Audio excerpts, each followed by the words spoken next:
ഇന്നൊരു ചെറുപ്പക്കാരനുമായിട്ട് സംസാരിക്കുകയായിരുന്നു. പ്ലസ് ടുവിന് പഠിക്കുന്ന ഒരു വിദ്യാർത്ഥിയാണ്. പുള്ളിയുടെ പേരൻസ് എന്നോട് പറഞ്ഞത്, സാറേ അവൻ പഠിക്കത്തേയില്ല. ലാസ്റ്റ് മിനിറ്റിലൊരു 3-4 ദിവസം പഠിക്കുന്നു, പരീക്ഷ എഴുതുന്നു. എന്നിട്ടും അവന് 10-90 മാർക്കുണ്ട്. കൂടുതൽ സമയം ഇരുന്ന് പഠിച്ചിരുന്നെങ്കിൽ അവന് ഇതിനേക്കാളൊക്കെ വലിയ അച്ചീവ്മെൻ്റ് ഉണ്ടാക്കാനായിട്ട് സാധിക്കും.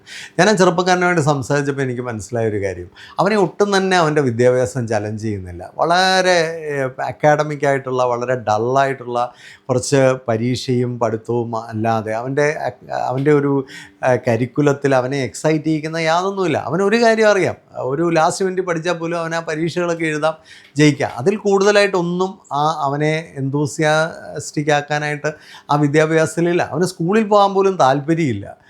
കാരണം സ്കൂളിൽ അവന് പ്രത്യേകിച്ച് ഒരു റോളൊന്നുമില്ല. അവനവിടെ ചെല്ലുന്നു, അവന് വളരെ ഡള്ളായിട്ടാണ് എല്ലാം തോന്നുന്നത്. അപ്പോൾ ഇവിടെയാണ് വിദ്യാഭ്യാസം പലപ്പോഴും വളരെ വളരെ പരിതാപകരമാകുന്നത്. വളരെ ടാലൻറ്റഡ് ആയിട്ടുള്ള, വളരെ കാലിബറുള്ള ചില കുട്ടികളൊക്കെ ഉണ്ട്.